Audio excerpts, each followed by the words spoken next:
Hey guys, animal channel के tower God की इस एक्सप्लेनेशन वीडियो में आपका स्वागत है। तो लास्ट वीडियो में हमने देखा डाटा जहाज और बैम के में काफी सारा एक्शन। हमें बैम के रिजॉल्व के बारे में पता लगा कि कैसे उसने अपने आप को एक्सेप्ट कर लिया है, अपनी लोनलीनेस को भी। इसके साथ ही हमने डाटा मजीनो को भी देखा जो कि काफी डिस्टॉर्टेड था, यानी उनका फेस काफी गंदा था, लेकिन उसका रिजॉल्व अभी भी रियल ओरिक मजीनो जैसा ही है, यानी कि सबसे स्ट्रॉन्गेस्ट और हर जगह तहलका मचाना। जहाँ पे उसकी ऑरा पॉइंट्स कम हो रहे हैं क्योंकि वो अच्छा नहीं दिख रहा है। यहाँ पर वही हमने बिग लीडर को भी देखा जिसके अपने मोटिव्स है और वो यहाँ से निकलना चाहता है और डाटा से एक ह्यूमन बनना चाहता है, जहाँ उसके अपनी प्लान्स हैं, जहाँ पे कून को भी अब रियली सच्चाई पता लग गई है। इसकी वजह से और स्टोरी में बनने से पहले चैनल को सब्सक्राइब कर लें और वीडियो आगे देखते रहें।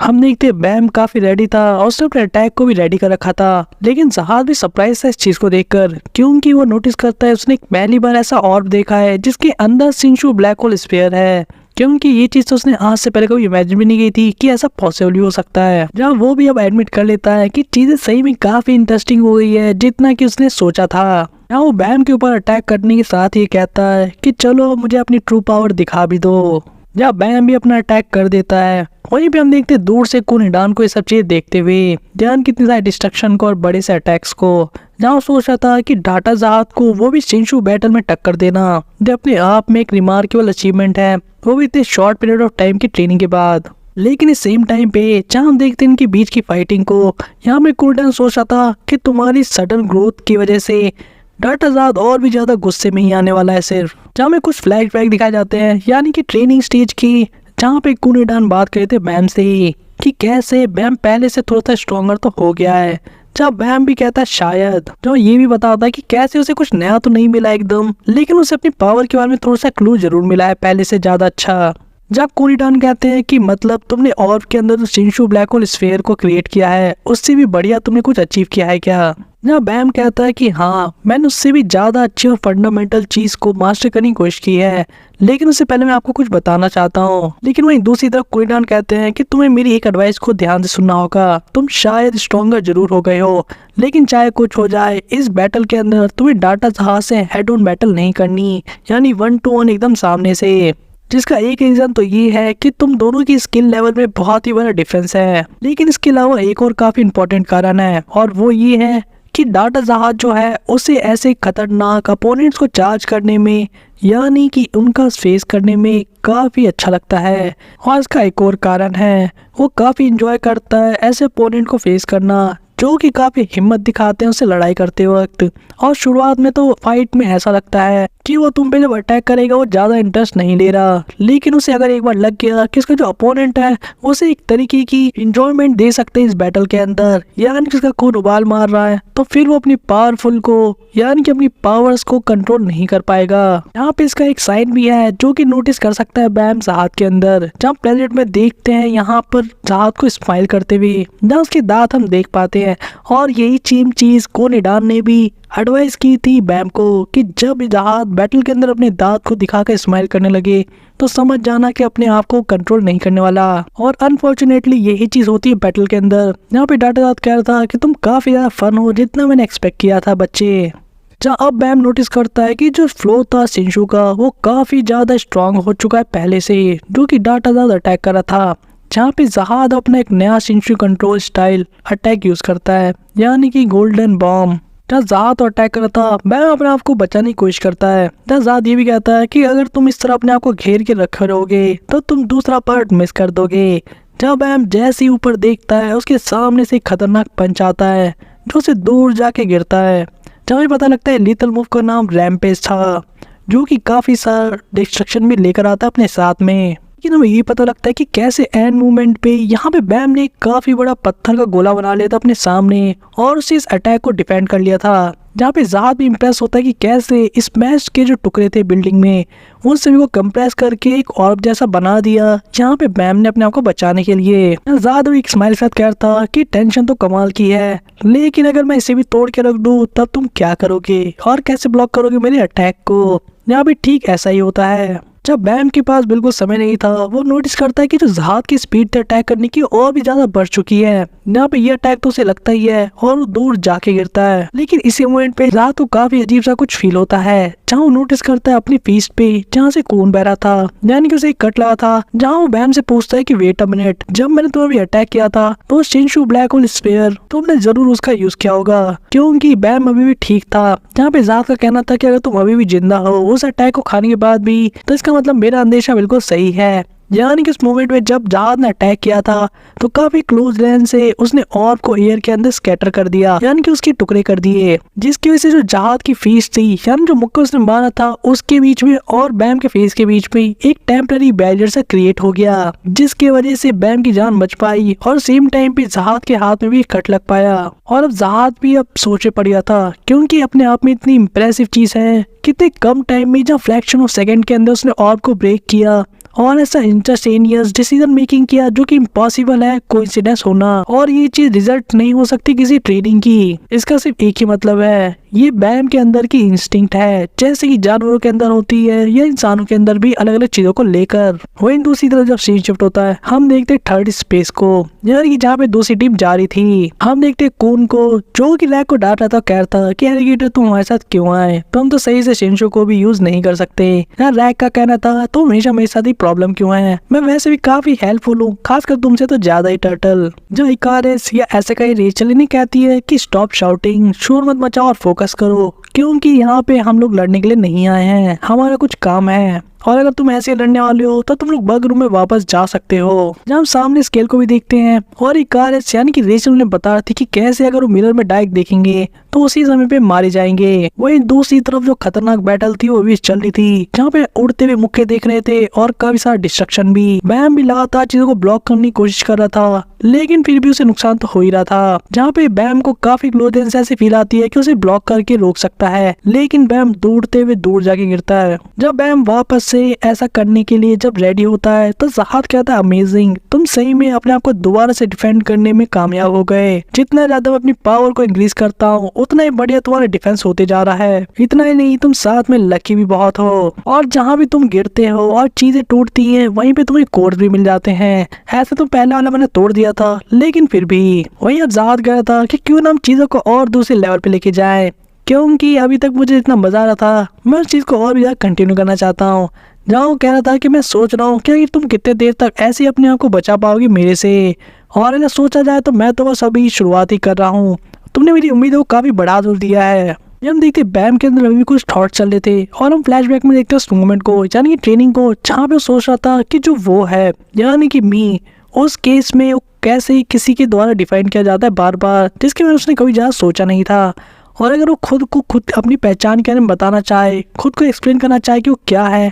तो वो कैसे करेगा, क्योंकि आज तक वो दूसरे लोगों से ये चीजें पूछता रहा और उसी को मानता रहा कि आखिर वो है कौन, उसकी पहचान क्या है। लेकिन फिर भी वो यहाँ पर है, कैसे अलग अलग लेवल पे जो अलग अलग लोगों से मिलता था, जैसे गेरनजाद भी, वो उनसे हमेशा अपने पास्ट के बारे में जानने की कोशिश करता था, या इसलिए कि आखिर वो क्यों जन्म लिया है और आखिर उसे क्या करना चाहिए आगे जीवन में, या वो क्या करने के लिए जीवन में आया है। सिर्फ इतना ही नहीं, जो उसने पहली बार राइस पोर्ट की ट्रेनिंग की थी तो काफी ज्यादा डिस्ट्रैक्ट हो गया था उस फ्रैगमेंट से जो कि उसके खुद के पार्ट थे, यानी कि ब्लू थाइसा, इसीलिए वो अपने बारे में नहीं जान पाया था। और चीजें जब तक ऐसी चलती रहेंगी वो अपने आप को नहीं पहचान पाएगा और बल्कि और उससे दूरी होता जाएगा। और इसीलिए उसके बाद भी वो वापस उस स्टेज पर आ गया है जहाँ उसे खुद को डिफाइन करना होगा आज। वहीं भी प्रेजेंट में देखते डाटा जात को अपना नेक्स्ट अटैक यूज करते हुए, जहाँ कह रहा था कि अगर तुम ऐसे ही बैटल में कहीं खो जाओगे तो मैं स्कोर को भी खत्म कर दूंगा, जहाँ पे वो स्कोर को ब्लास्ट करने ही वाला था। वही बैम अपने उन्हें सोच रहा था कि अब टाइम आ गया एक चीज को सही से फेस करने का,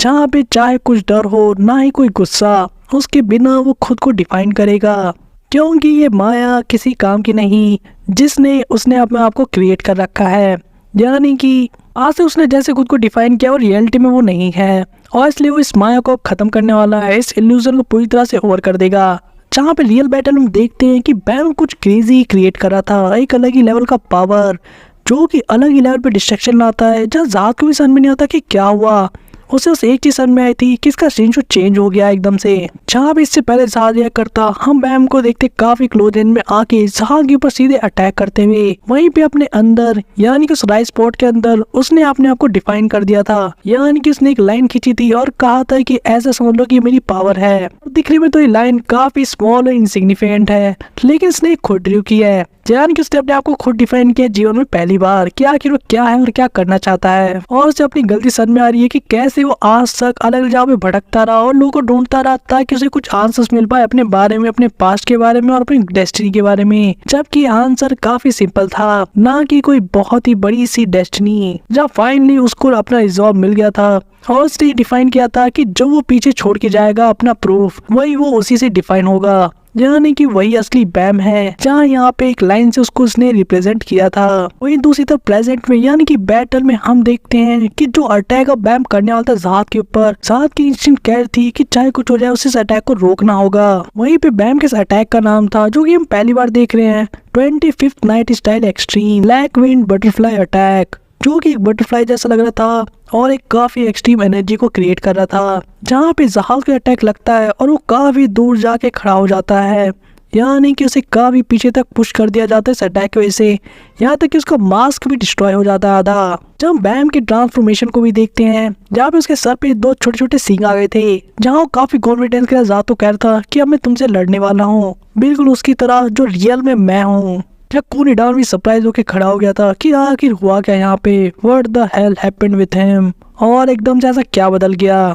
जहाँ हम देखते हैं बैम के शिंशु को, जो कोई अलग ही लेवल का लग रहा था अब तो, लेकिन जहाज ये पहले से भी ज्यादा एक्साइटेड हो चुका था। जहाँ वो स्माइल कर रहा था अपने दांत दिखाकर, जहाँ वो हाउ अम्यूजिंग कह के चिल्ला रहा था, वो अपने एक नई वेपन को निकाल लेता है। जहाँ पे कूनीडान को नोटिस कर लेता है और सोचता है कि इस बास्टर्ड ने इलीगल इसको बाहर निकाल दिया, यानी कि इस वेपन को जो कि नीडल को मिला था तब जब उसने एक टेस्ट को क्लियर किया था हेड पीपल को हरा के वर्कशॉप के। जब इस वेपन के बारे में जानने को मिलता है कि कैसे इसको जाना जाता है नीडल ऑफ द वॉर के नाम से, और जहाज इसको सिर्फ तभी यूज करता है और उन लोगों के खिलाफ यूज करता है जिसको एक्नोलेज करता है कि वो सही में उसके ट्रू अपोनेंट्स हैं, यानी कि उसके लड़ने के योग्य हैं। वेपन अलग ही लेवल का है जिसके 3 अपने स्टेजेस हैं और कलर और शेप्स हैं, जिससे डिफाइन किया जाता है इसकी स्ट्रेंथ को। लेकिन अभी इस पर्टिकुलर मोमेंट पे वाइट है, यानी कि जो जहाज का डाटा है वो अभी बैम को एक सीरियस एनिमी कंसीडर कर रहा है। ऐसे तो काफी अनयूजुअल नहीं है जहाज के बिहेवियर को देख के कि अपने एटीट्यूड को सडनली चेंज कर ले, क्योंकि सामने जो अपोनेंट है वो काफी डेंजरसली स्ट्रॉन्ग पावर को डिस्प्ले कर रहा है,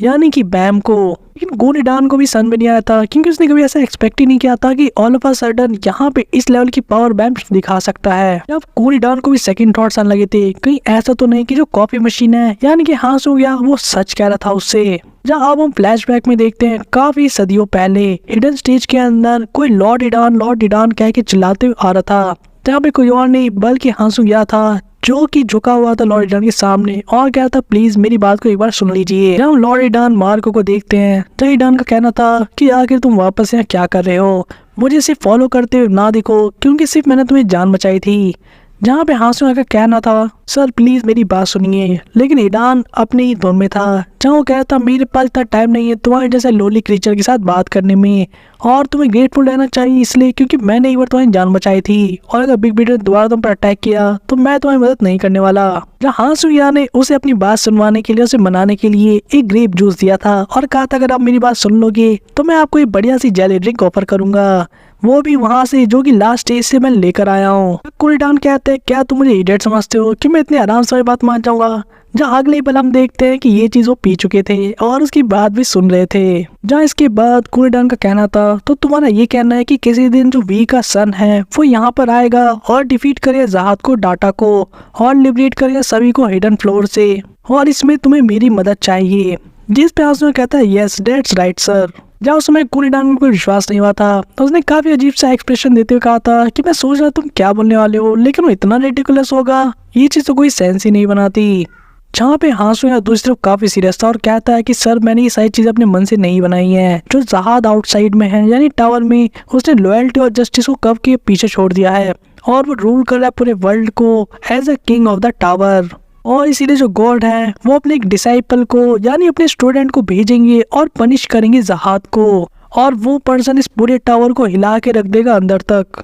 ये सारी चीजें मन गढ़ंत नहीं है, बल्कि एक फेट है जो कि बांधा हुआ है आर्लिन के द्वारा। जहाँ पे कोरिडान अब काफी इंटरेस्टेड हो गया था फेट के बारे में सुन के, लेकिन फिर भी उसे नॉनसेंस तो लगी थी बातें। जहाँ प्लेजेंट में इस बैटल को देखते हुए कोरिडान के मन में वो सारी बातें याद आ रही थी और वो सोच रहे थे कि ऐसे तो वो रियल उड़ान के बारे में, यानी कि टावर में बाहर कोरिडान है उसके बारे में ज्यादा कुछ नहीं जानता क्योंकि उसका मेयर एक डाटा है। लेकिन फिर भी उसे बिलीव ना होने के बाद भी, यानी कि फेट के बारे में जो रियल कोरिडान है वो शायद इन सब बातों में बिलीव ना करता हो। लेकिन यहाँ पर हिडन फ्लोर में जो कोरिडान का डाटा है उसने डिसाइड किया कि शायद इस चीज के बारे में बिलीव कर सकता है जैसा कि उसने सुना, और शायद यही एकमात्र रीजन है कि आज वो उस फेट को अपनी आंखों से विटनेस कर पा रहा है, जो कि शायद सच भी हो। जहाँ देखते ज़ाद और बैम की बैटल को होते हुए जहाँ ज़ाद ने अपने निडल ऑफ वॉर का यूज करना शुरू कर दिया था, यानी कि लेकालियस को, जिसको हमने पहले भी देखा था, लेकिन अब वो अलग ही लेवल का था जिसके अंदर से एक बड़ा सा ड्रैगन निकलता है। वही दूसरी तरफ सीन्स फोकस करता है शिफ्ट होके, हम देखते स्केल ऑफ द पास्ट को, यानी कि उस तराजू को जिसके सामने कौन और बाकी लोग खड़े थे। जहाँ पे कौन अपने स्कैनर को देख रहा था और सोच रहा था मैं क्या करना चाहिए। जहाँ दूसरी तरफ से बिग ब्रेडर अपने प्लान को रेडी करने के लिए एकदम से तैयार बैठा था, यानी कि बग रूम से कनेक्ट करने के लिए उस जगह को गेट को खोलते के साथ ही वही कौन रेचल से पूछता है कि क्या करना चाहिए हमें, क्या तुम्हारे पास कोई ब्राइट आइडियाज हैं कि हमें कैसे अपने पीछे से लगाना चाहिए। जहाँ रेचल कुछ बोलती तो नहीं है, लेकिन उसके मन में चीज चल रही थी कैसे अगर इस जगह से जाती है तो उसका कनेक्शन टूट सकता है और इस केस में उसका जो रियल अवतार है, यानी कि जो रियल रेचल है वो यहाँ पर आ जाएगी और उसका इकारिस का फॉर्म खत्म हो जाएगा, जो कि उसके लिए अभी तो सही नहीं है। कून कहता लगता है तुम्हारे पास भी कोई अच्छे आइडियाज नहीं है, और पाइन डिसाइड करता है कि अब सीधे इस काम को करेगा। जहाँ वो गरियाने लगता है और बोलता है स्केल को कि सुनो यू गॉड डैम स्केल, तुम्हें मेरी तरफ देखना चाहिए, तुम काफी अगली हो, तुम उधर कहाँ देख रहे हो, मेरे पे ध्यान दो। वही रीच इस तरह की बातों सुनने की आती है कि तुम भला ऐसे कैसे कर सकते हो और इससे भला क्या होगा, और इनसे सडनली करने की जगह हमें कोई प्लान को सोचना चाहिए। कून अभी भी चिल्ला रहा था, कह रहा था क्या तुम मुझे सुन रहे हो स्टूपिड स्केल, मैं यहाँ पर हूँ। कून ने चलो जवाब में कहता है कि हमारे पास कोई पोजीशन नहीं इस तरह की कि हम ज्यादा सोच समझ के काम करें, हमारे पास टाइम नहीं है, और मिरर हमारे पीछे नहीं आया तो बैम शायद मारा जाएगा डाटा ज़ाद के द्वारा। जहाँ पे चल कहती है तो इसका मतलब तुम हम सभी को मरवा देना चाहते हो।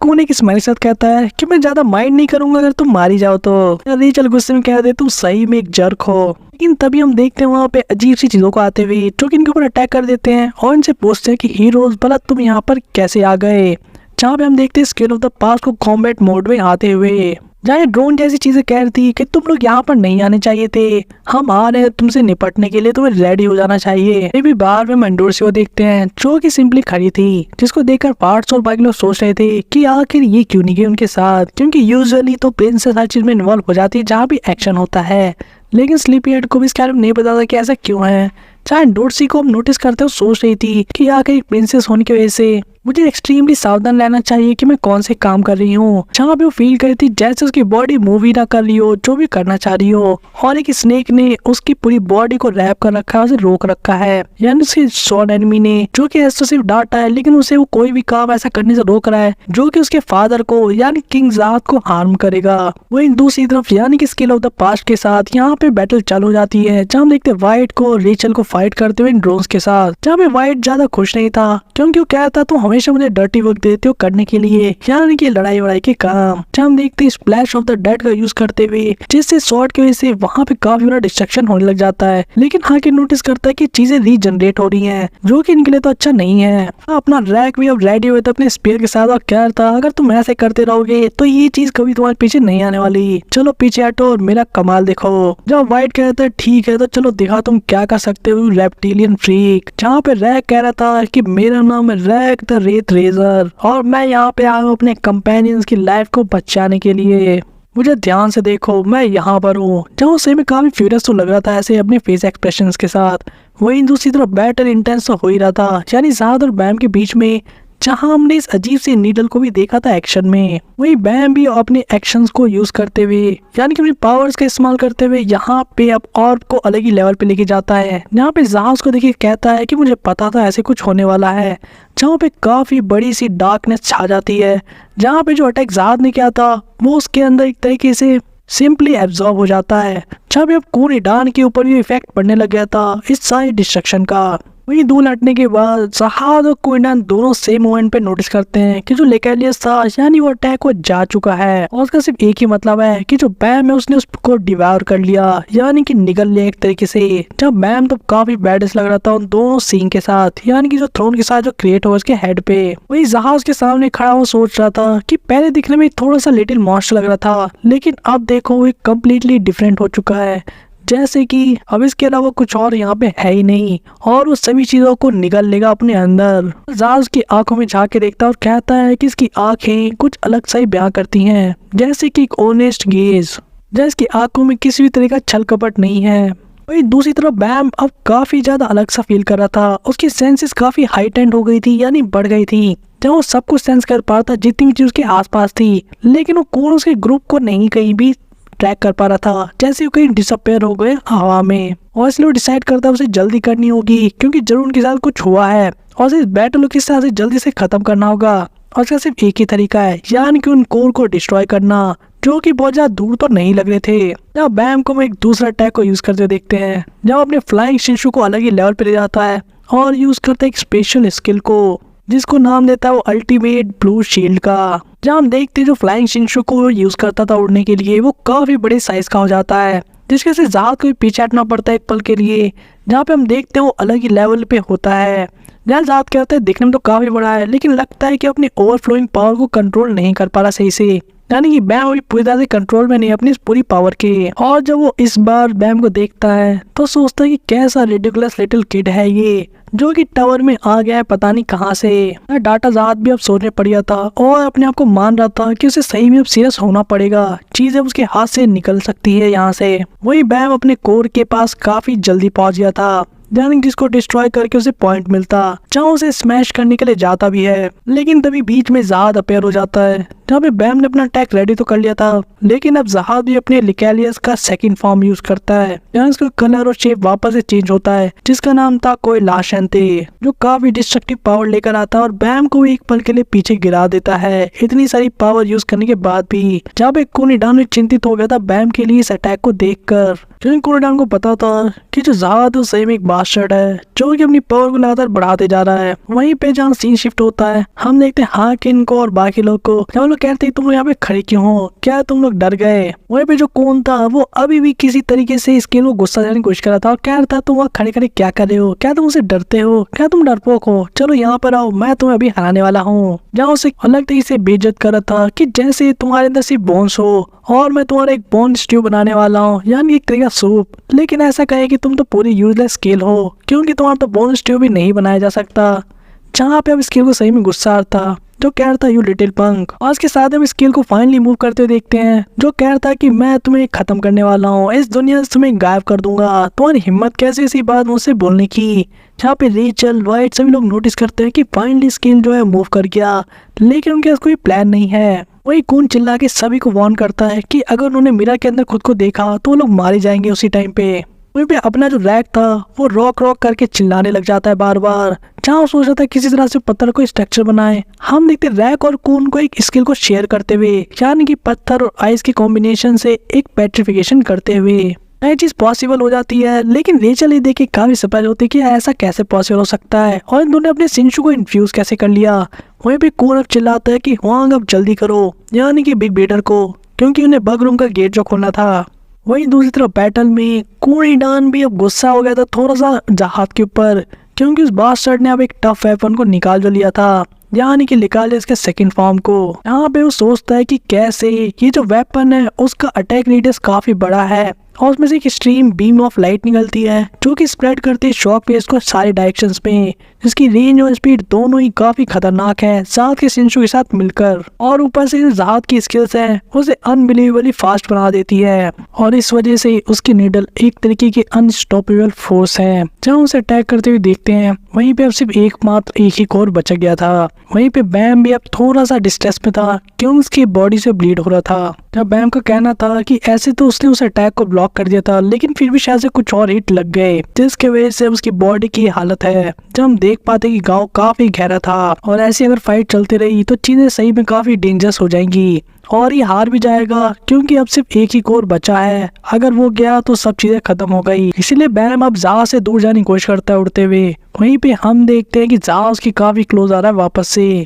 जहाँ पे इनके बीच जो अटैक चल रहा था, यानी जो फाइट हो रही थी वो अलग ही लेवल की हो रही थी। और अब हम शॉक वेब को भी देख पाते हैं जिसके बारे में कोर्टन सोच रहा था, यानी कि नीडल्स की वो पावर। अब बैम को एक और नई टेक्निक का यूज करते हुए देखते हैं, जहाँ पे इस बार वो और डिफेंस मोड बनाता है, यानी खुद को डिफेंड करने के लिए उन सारे अटैक से, जो कि उसे एक तरीके से बचा भी लेती है। लेकिन इसके बाद एक काफ़ी अजीब सी चीज़ होती है और हम देखते जो शील्ड उसने बनाई थी वो किसी अलग ही चीज़ में, या ऐसा कहें किसी तरह की विंग्स के अंदर चेंज हो गई थी और ट्रांसफॉर्म हो गई थी। तब बैम के लिए इसको ऐसे यूज़ करना काफ़ी इजी हो गया था पहले से तो, लेकिन जहाज भी रुकने वाला नहीं था। वो नोटिस कर लेता है इस ट्रांसफॉर्मेशन को, कहता है कि तुम्हारे पास कुछ ज़्यादा ही अच्छे पंख आ गए हैं। जहाँ हम देखते हैं कि वो एक और बहुत ही बड़ा अटैक करने वाला है जिसका नाम था कॉस्मोस। अब ये अटैक अपना फॉर्म ले रहा था। हम एक ज़ात को ही कहते हैं कि कैसे जो बैम है वो किसी न्यू बॉर्न बेबी की तरह इंस्टेंटली ग्रो हो रहा है और चेंज हो रहा है हर पल।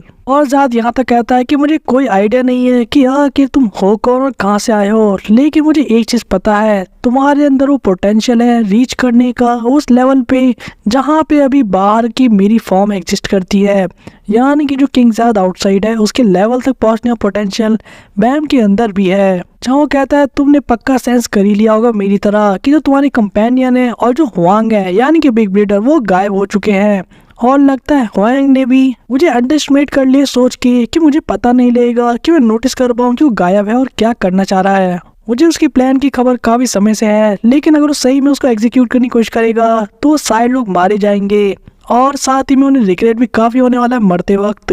जहाँ पे बैम कहता भला तुम किस बारे में बात कर रहे हो, तुमने क्या किया। जहाँ पे ज़ात कहता तुम्हें पता लग जाएगा बहुत ही जल्दी, जैसे ही वो स्केल को स्मैश करने वाले हैं। ज़ात अब सही में काफी सीरियस था और कह रहा था कि जो आउटसाइड में मैं हूँ, यानी कि जो स्टार का किंग है, उसकी डेस्टिनी है कि वो कमांड करे एवरीथिंग को, यानी कि सब कुछ अपनी विल के अकॉर्डिंग और अपनी चाह के अकॉर्डिंग चीज़ों को चलने दे।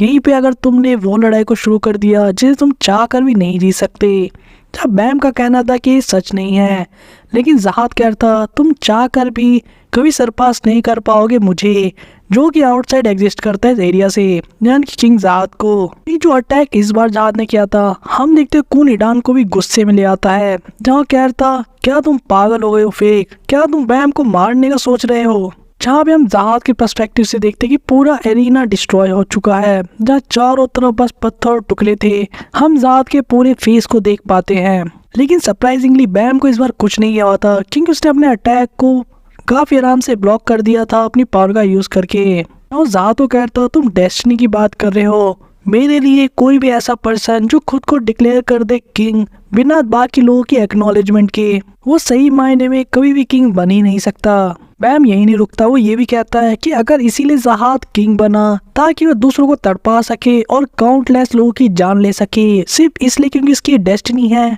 तो इस केस में मैं डिक्लेयर करता हूँ कि जो मेरी डेस्टिनी है वो डिस्ट्रॉय करना है ऐसी डेस्टिनी को इस मोमेंट पे, यानी कि जो लोगों की जान ले पाती है किंग ज़ात का यूज करके। वहीं दूसरी तरफ जो स्केल था वो भी उस एरिया में आ गया था, यानी कि बग रूम के पास, जहाँ स्केल कह रहा था कि आखिर ये क्या है, मैंने इस जगह को पहले कभी नहीं देखा, ना ही इन बिल्डिंग्स को। और वो सेम में वैसे ही रिएक्ट करने लगता है जैसा कि बिग ब्रीडर ने कहा था, यानी कि वो बैलेंस को ठीक करने के लिए अब कोशिश कर रहा है। जहाँ कून और बाकी लोग इसको नोटिस कर लेते हैं, जहाँ पे वो बैलेंस को क्रिएट करने के लिए कॉपी करना शुरू कर देता है इस पूरी जगह को, जिसकी वजह से सही में काफी सारा एरर क्रिएट हो जाता है। जब कौन को समझ में नहीं आता कि कैसे एरर लिखा आ रहा है, और शायद इसने कोई बग को क्रिएट कर लिया। वहीं पे बिग ब्रीडर सोच रहा था क्या उसका प्लान कामयाब हुआ या नहीं। वहीं कून अब रैक को कहता है कि एलिगेटर हमें यहाँ से निकल लेना चाहिए, क्योंकि अब चीजें यहाँ पे काफी डेंजरस हो जाएंगी अगर हम थोड़ी देर और रुके। जहाँ पे ये लोग भी मान जाते हैं इस बात को, यानी कि वाइट और रैक।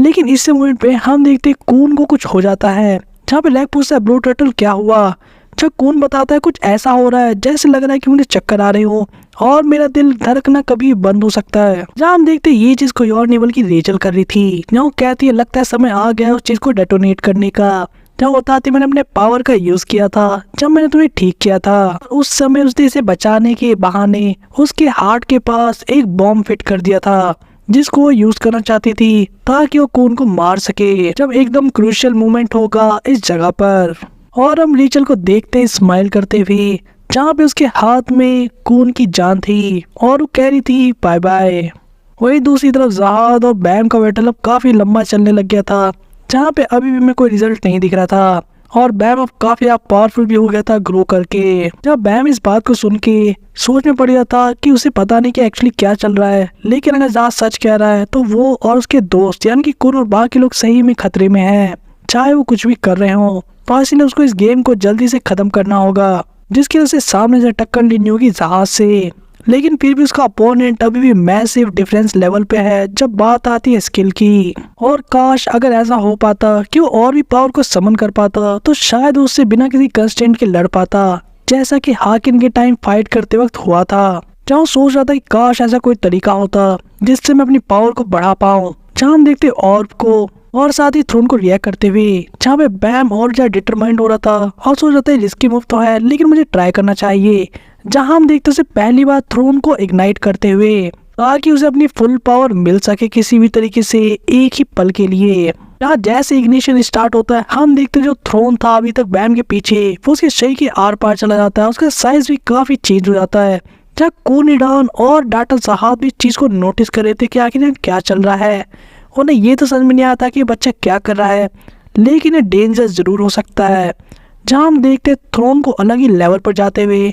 जहाँ काफी मिस्टीरियस सी चीजें हो रही थी। इस ट्रांसफॉर्मेशन का इफेक्ट ऐसा हो रहा था कि कोनिडान तक भी एक पल के लिए डर गया था, जहाँ वो नोटिस करता है कि कैसे उनके आसपास जितना भी सिंशु है वो हिल रहा है और कांप रहा है एक तरीके से। डाटा जात कहता है काफी फेंट सी और हल्की सी फीलिंग है, लेकिन ऐसा लगता है देखने में जैसे कि मैं किसी एडमिनिस्ट्रेटर की पावर को देख रहा हूँ अपने आंखों के सामने। बैम का दूसरा पावर अप भी शायद हो चुका था, लेकिन इसी पॉइंट पर, इसी क्लिफ हैंगर पे